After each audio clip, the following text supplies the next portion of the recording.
ready to take a step back from that particular item if I was you, dear.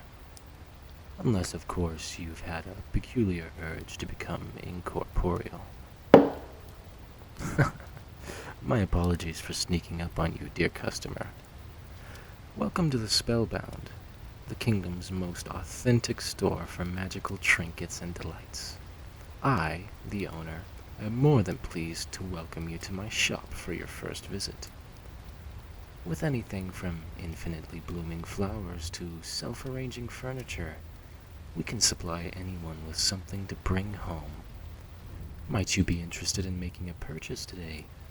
I've never had someone leave my store unhappy or displeased, and I certainly hope you won't be breaking my streak. After all, the only thing more important than making money is making my dear customers smile. Why don't we start with a look over here? These are pendants that make the wearer magically irresistible. Maybe. Put one on and you'll be getting all sorts of compliments instantly. There's many styles to choose from. Silver, gold, and gems of all colors. Amethyst, emerald, opal, tourmaline, ruby. Maybe one to match your beautiful eyes. The spell on the pendant is permanent and very good for charming others. Although, I'm sure it wouldn't make much difference for someone already so stunning, of course. Oh, you aren't interested? Not at all. Of course, what a silly idea it was. Let's see. Ah, yes. Here. We have a jewelry box that turns any contents to pure gold.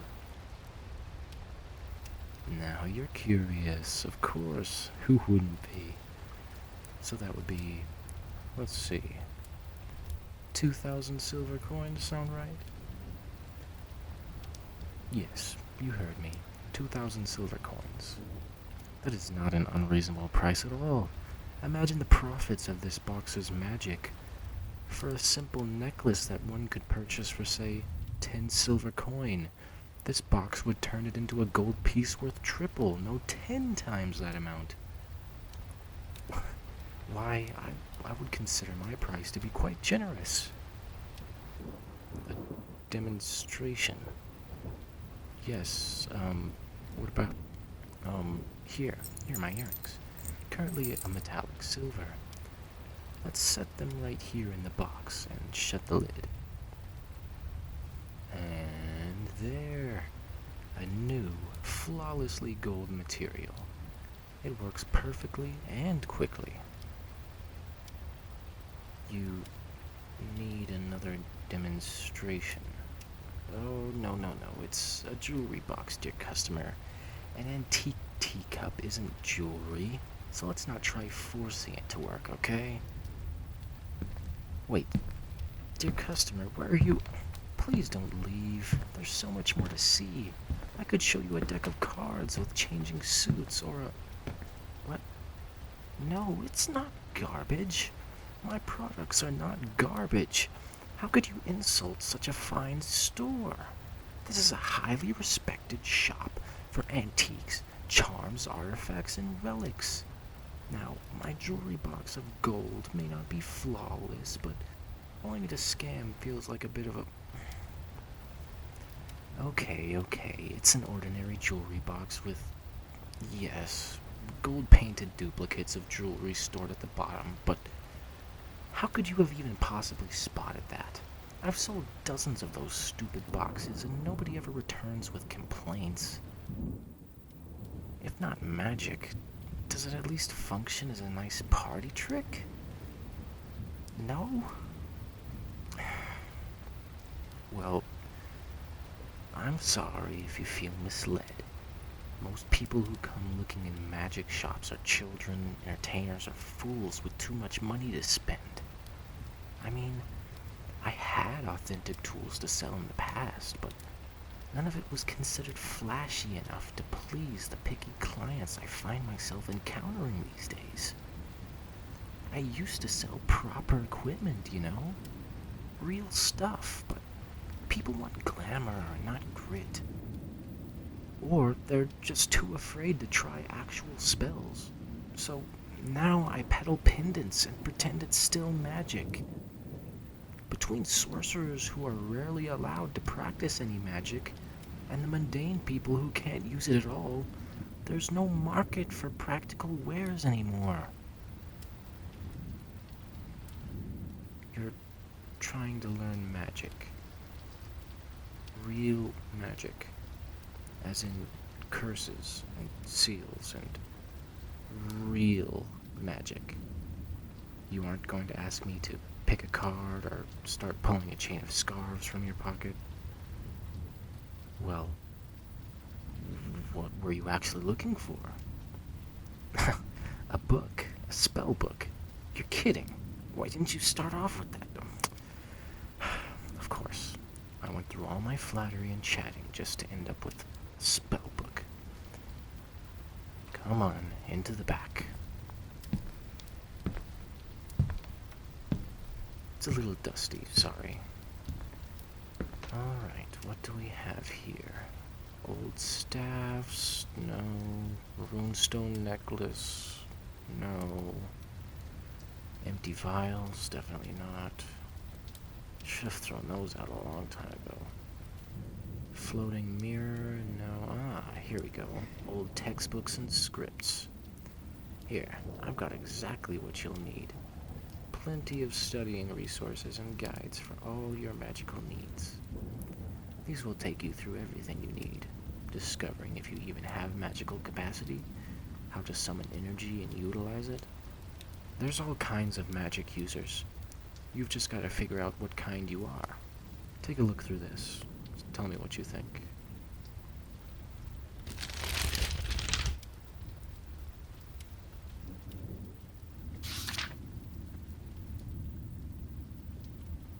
Okay, hold on. These books are valuable. If you resorted to looking in this sorry excuse of a store, I'm going to guess you checked other places too, right? Yeah, not too many people carry old stuff like this anymore. You really don't know? Well, put simply, practicing magic became frowned upon after the last war. Laws on magic became incredibly strict, and they have been ever since. Everyone with powers has reduced themselves to magician-level abilities just to appear non-threatening. Yes, that war. The magic against the mundane. Do I look that good for my age? You're more curious than I expected, dear. I guess that's what all these books are for, then, isn't it? Alright, well, let's see which ones you've picked up. Incantation and Intention, Beginner's Guide to Pronouncing Spells. A very helpful reading. Sometimes I'll flip through just to make sure I'm still up on my skills. 6 silver coin for that, and 8 silver for Sparking Flame, Awakening Inner Magic. A little less interesting and very theoretical. It's useful, though. And lastly, Philosophies of the Silent Gods. That's definitely an interesting choice. Well, I mean, there's nothing wrong with it. A long time ago before the war, magical scholars had very heated and thorough debates of who wrote this book. It has no author, of course, yet it recalls centuries and centuries of rituals and gatherings in fascinating detail. Not many copies exist anymore, with all of the stigmas of magic in today's world. I'll have to ask you to return this after you finish reading it. Oh, well, if you're curious, I got my hands on this copy, well, as soon as it was published, really. Copies were only being produced for a short while. It was first made a century ago, only a short while before the war emerged. There wasn't a lot of time or resources for printing books about magic when everyone began fighting each other. When the noble sorcerers The ones who began the war saw how remarkable the practices in the book were. It became a major goal of theirs to discover who the writer was. As useful as having magic is, their side of the war was missing numbers and skill. As much as those noble magic users wanted to win more power within the kingdom, they were too cowardly and cautious to fight any battles themselves. All of the people who were sent to fight were definitely skilled, but the sheer number of people they were fighting against was too much. Anyway, that was very off topic, of course. So, you choose these 3 books. 2 of them you pay for now and keep.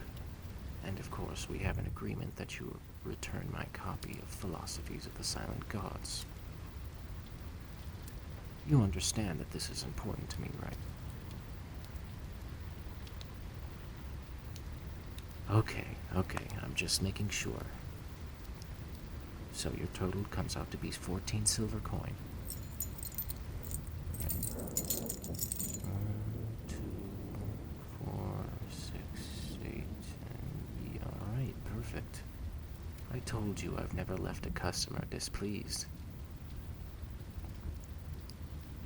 Oh, before you go, if there's more you'd like to learn after you've read those books, I could always lend my own knowledge. I've been around long enough. I think I do a decent job at teaching the basics, if you're interested, of course. No.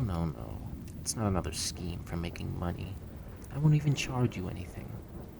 Just from one magic user to another. It would be nice to mentor someone. Only if you're interested, of course. Well, yes, I guess you will be coming back to return the books anyway, so we can discuss it more then. Alright. Have a nice day, dear customer.